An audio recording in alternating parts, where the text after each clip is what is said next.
समय सबुठु बलवान। समय ही एमिति एक स्रोत जो मनीष को हस दुख लाभ क्षति मिलता है। यह दुई प्रकार होता है, भल समय आउ खराब समय।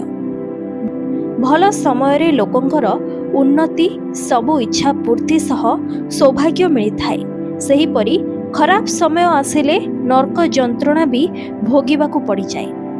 समयर सबुठु बड़ सत्यता हैला एहा लोकंकर जन्म मृत्यु को निर्धारित करिथाए। समय चक गड़िले राजा को भिकारी आउ भिकारी को राज गद्दी भी मिल जाए। तेबे एथिरे कोठी ना कोठी भाग्यर भी भागीदार रहिछि। तेबे एही समय जेउ परिस्थिति आणे ताहाकू प्रत्येक लोक भोगिबाकू बाध्य। किंतु शास्त्र रे एही समय विषय रे एक बढ़िया कथा लिखा जायछि। शास्त्र मत अनुसार जदि लोकंकर भल समय आसीबा आगरो ही संकेत मिल जाय थाए, किंतु से सब आपण समस्ते जानि नथिबे। आज आमे कहिबु भल समय आसीबा पूर्वरु एभली केउ सब शुभ संकेत मिल थाए। किंतु ताहा आगरो आम चैनल मिस्ट्री वर्ल्ड को प्रथमे सब्सक्राइब करिनियंतु। एबे देखंतु पूरा वीडियो। भल समय आसीबा आगरो ए सबु संकेत को जानि नेले आपण पूर्वरु ही बुझिजिबे। एहा विषय रे भगवान श्रीकृष्ण स्वयं नारदंकु कहिथिले। थरे नारद प्रभुंक पाखकु आसी पचारिले, हे प्रभु, लोक माने निज शुभ समय आसीबार पूर्व संकेत किपरि पाइबे? एहार उत्तर रे भगवान कृष्ण कहिले, मु समय परिवर्तन हेबा आगरो ही किछि संकेत देथाए। पशु पक्षी छोट छुआ तथा भक्तों जरिया रे यह जना पड़े, किंतु जो माने ज्ञानी से माने ही यह को जानी नियंती, हेले अन्य माने बुझी पारंती नहीं।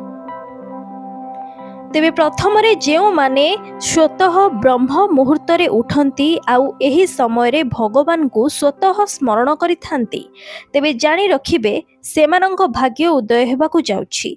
एमिति रे भगवान स्वयं लोकंकर साहाय्य करिथांती। एही समय रे लोक माने जहा भाबंती तांकू आशा ठारू ढेर अधिका मिले। आपण केबे एमिति भाबिछंती कि? कमेंट रे हमकु जणांतु। जेउ मानंक मन सब बेले प्रफुल्लित रुहे, माने जिए सब बेले हस खुशी रे रहिबाकू पसंद करंती, निज इच्छा को निजे पूर्ण करिबाकू चेष्टा करंती, सेमानंक पाखरे भगवान स्वयं आसी रुहंती। जेउ मानंक घर को गाई खाइबा पाई निजे चली आसे किंबा मांकड़ घरू खाद्य नहीं पलाए, बिलेई छुआ जन्म करे अबा पक्षी माने आसी बसा बनै रहिबाकू लागंती, सेमानंकर भल समय आसीबाकू जाउछि जानिबे। जहा घर को छोट छुआ बारंबार आसी खेलंती किंबा दूररू देखि आपनकू हसंती, सेमानंकर भाग्य उदय हेला बोली जानिबे। एहा सह नुआ संपर्क मध्य जोड़ी हेबाकू जाउछि बोली जानिबे। कोन आपण एमिति केबे देखिछंती कि? हमकू कमेंट रे जणाइबे। जेतेबेले मनीषर खर्च कम हेबो आउ धन प्राप्तिर नुआ स्रोत देखा देबो, जानिबे भल समय आसीबाकू जाउछि। सबुठु बड़ कथा, जेबे आपण पूजा करूछंती सेतेबेले आळती करूथिले जदि आपणकू भगवानक मूर्ति हसिला भली देखा देबे, ताहले जानिबे आपणक खराब समय दूर होई जाइछि। माता लक्ष्मी निजे आसी आपणक घरे वास करिछंती।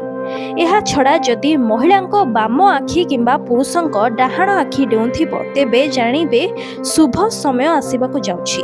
आउ गैस रे चढ़ाइथिबा क्षीर जदि उतुरी पड़ुछि, तेबे भी जानिबे खराब समय चली जाइछि।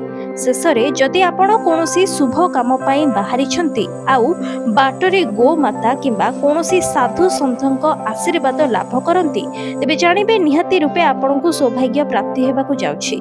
सफलता निहाती मिलिबो आउ इच्छा सबु पूर्ण हेबो।